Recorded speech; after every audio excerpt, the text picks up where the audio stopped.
Bem-vindos e bem-vindas ao último dia de conferências do Portugal Air Summit, a maior cimeira aeronáutica da Península Ibérica.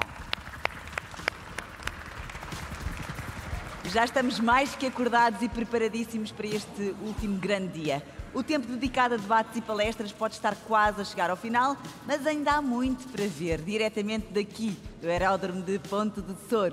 E nunca é demais relembrar que este evento pode ser seguido e deve ser seguido através de um streaming em direto que dará acesso às conferências dos estúdios ANAC e NAV Portugal, para além de estar disponível o canal MyPaz, com conferências, entrevistas, reportagens e painéis de comentadores.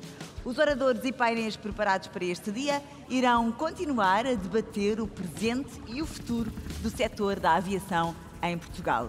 Que desafios e oportunidades de negócio devemos esperar nos aeroportos?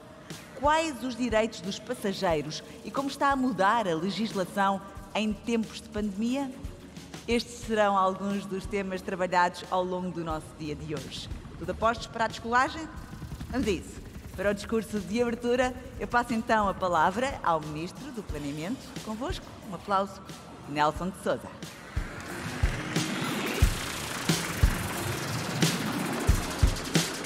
Bom dia, Sr. Ministro. Cumprimentado. Bom dia.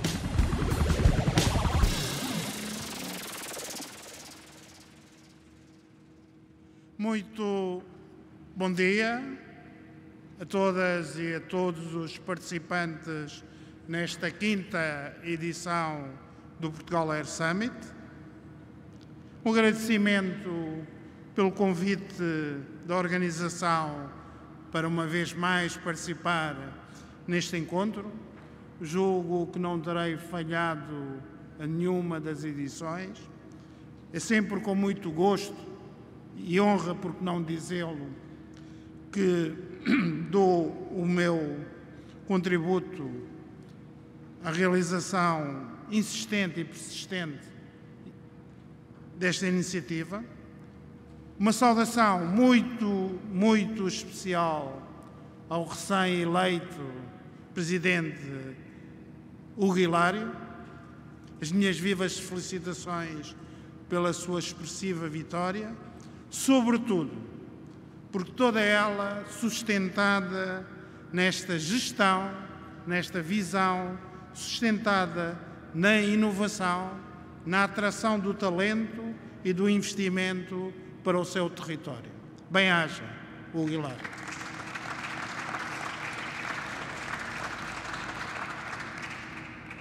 Saímos, podemos dizer, ou estamos a sair bem da crise sanitária e a recuperar paulatinamente, mas também de uma forma decidida, da crise económica por ela provocada. O êxito reconhecido no processo de vacinação não precisa ser sublinhado, fala por si próprio, aliás, já falou por si próprio, e abriu o caminho, naturalmente, para iniciarmos a última fase do combate à pandemia. Na frente económica, mais do que a discussão, que ainda tenho tido a oportunidade de ver debatida sobre se os meios de apoio e de estímulo à economia, se foram os suficientes ou não, julgo que também falam mais alto, sobretudo, os resultados a todos os títulos surpreendentes que já se conhecem e que os portugueses, os empresários, os municípios conseguiram já obter em matéria de recuperação económica. Por exemplo, é sabido que neste momento a taxa de desemprego já se situa a valores inferiores àquilo que se verificava anteriormente aos da pandemia. Por isso mesmo, costumo dizer e concluir que não vale a pena ter uma discussão abstrata e inconsequente sobre se os meios foram os mais adequados ou não, e importa olhar para os resultados, pois se os resultados são aqueles que os números apontam, não só em matéria de taxas de desemprego, mas também em termos de recuperação do produto, das exportações e todas as variáveis macroeconómicas que contam, aquilo que podemos dizer é que as políticas foram também as mais apropriadas. Por isso mesmo é que este mote do Fly for a New Start, como sugere e bem o mote desta 5ª edição, parece-nos muito feliz e muito pertinente. Para este New Start, preferiria dizer o Restart, porque, afinal de contas, soubemos, todos nós, os portugueses, os municípios, o Governo e, afinal de contas, de uma forma, o coletivo do nosso país, soube não parar completamente, mas fazer a pausa que era aconselhável para termos capacidade de enfrentarmos a crise pandémica e preservar intacta todas as nossas capacidades, todos os nossos músculos necessários e tão necessários para esta fase de relançamento, para esta fase de aproveitar agora, neste momento, os sinais de recuperação que um bocado por todo o lado, um bocado por todos os mercados se vão observando. Mas também importa, nesta fase de saída para a crise, não esquecer que defrontamos com realidades estruturais que já antes da pandemia moldavam os contornos dos caminhos do nosso futuro.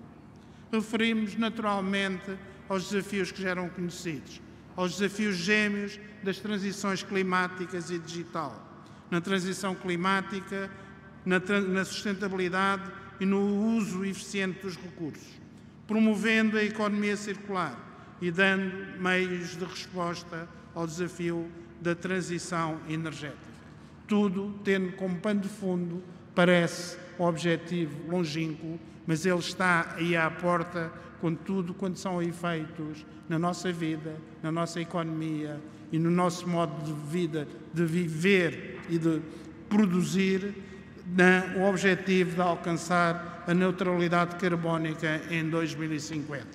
Também na transição digital, que através das suas diversas tecnologias e ferramentas, como a indústria 4.0, as redes de nova geração como o 5G, a inteligência artificial e o Big Data, está a alterar o nosso modo de vida, o nosso modo de produzir, o nosso modo de relacionar enquanto regiões, enquanto países, enquanto organizações e, sobretudo, enquanto pessoas e cidadãos. Sabemos que, a par destes desafios, sabemos que estas transições climáticas e digitais vão proporcionar muitas oportunidades positivas. Vão gerar, certamente, maiores procuras e maiores possibilidades de desenvolvimento de mercados, vão suscitar inovações e avanços e criar, certamente, novos postos de trabalho com melhor sustentabilidade. Temos de pôr toda a nossa energia, a nossa criatividade na procura dessas oportunidades, desse potencial e saber aproveitar para as nossas regiões e para o nosso país. Mas tão importante quanto porfiar no aproveitamento dessas oportunidades será estarmos atentos às ameaças dos impactos negativos que podem potencialmente afetar setores, regiões ou pessoas. As transições, para poderem seguir o seu curso, terão de ser justas, quer a ambiental, quer a digital. Terão de ser justas, isto é, não se podem fazer deixando regiões, setores e muito menos pessoas para trás. Outros novos, velhos problemas desafiam-nos e continuam-nos a desafiar. Em Portugal, a demografia é uma delas. Hoje facilmente percebemos que as pessoas são um recurso escasso em Portugal e, como tal, temos de o valorizar. A contínua melhoria na esperança de vida questiona-nos sobre como satisfazer novas necessidades de segmentos populacionais crescentemente envelhecidos, com um peso crescente na estrutura etária em Portugal. O setor da aeronáutica e da aviação, objeto de debate em mais esta edição da Air Summit, foi, como sabemos, um dos que sofreu com maior intensidade e até podemos dizer de dramatismo dos efeitos da crise pandémica e conhece bem, já conhecia aliás, os desafios estruturais da transição climática, energética e digital. Para estes novos voos, devemos continuar a contar, em primeiro lugar, conosco próprios. Tenho profundamente esta convicção. Temos que contar, sobretudo, com a nossa capacidade, com a nossa energia, com a nossa criatividade e com a capacidade também de concretizar os nossos objetivos, mas também com a capacidade de trabalhar em equipa com quem trabalhamos ideias e projetos, saber e criar, funcionar em rede e trocar e partilhar informação. O essencial do esforço da resposta para os problemas será da responsabilidade dos atores que transformam as sociedades e as economias. Os cidadãos, os empresários, as empresas e os seus trabalhadores e as organizações que operam no terreno, como as agências de diversos tipos, mas sobretudo os municípios. Mas os governos continuam e terão um papel crítico nas sociedades avançadas, definindo estratégias e políticas e criando programas de incentivos para concretizar os objetivos programados. Sabemos que para os próximos anos Portugal dispõe de recursos financeiros significativamente acrescidos.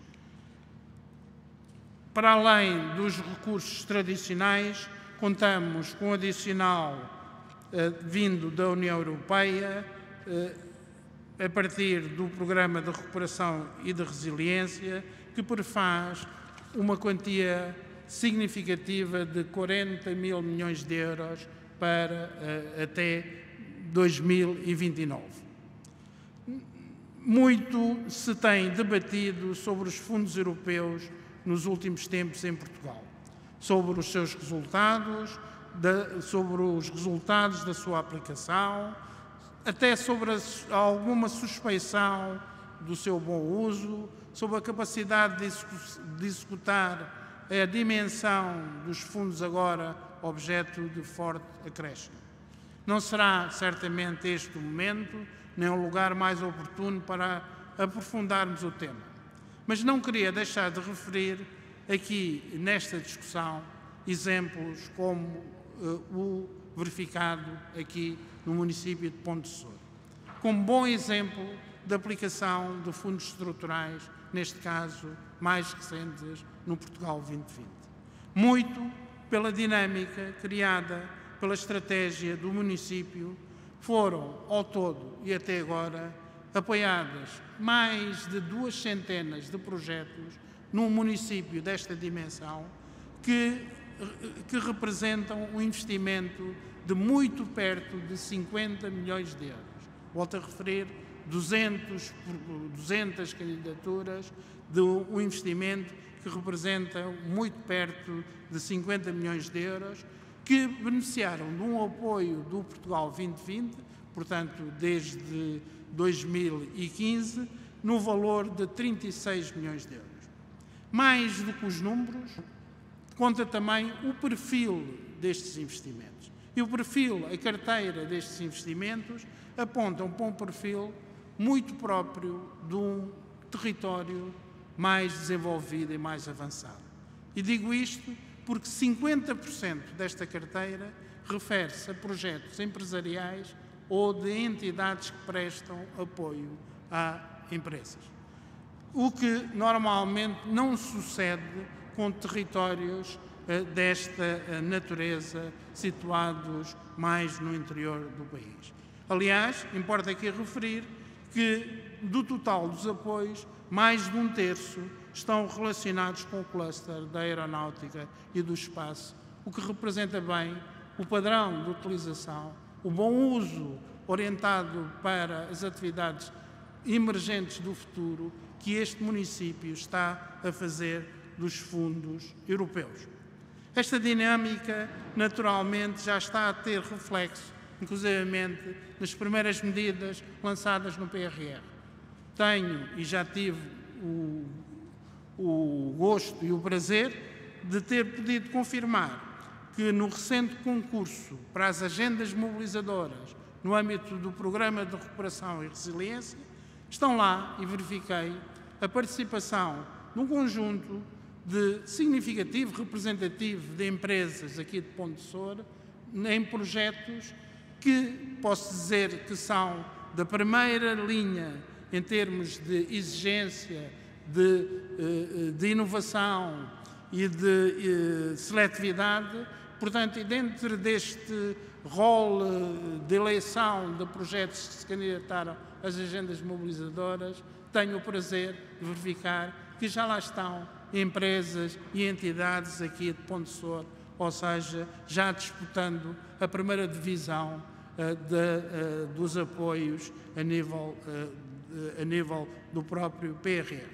Para quem tem dúvidas sobre o uso dos fundos estruturais aqui em Portugal e sobre o seu bom uso nestes casos, convido, perdoe-me o Sr. Presidente Hugo Hilário, mas convido em seu nome a visitar e a conhecer a dinâmica económica que aqui se lançou.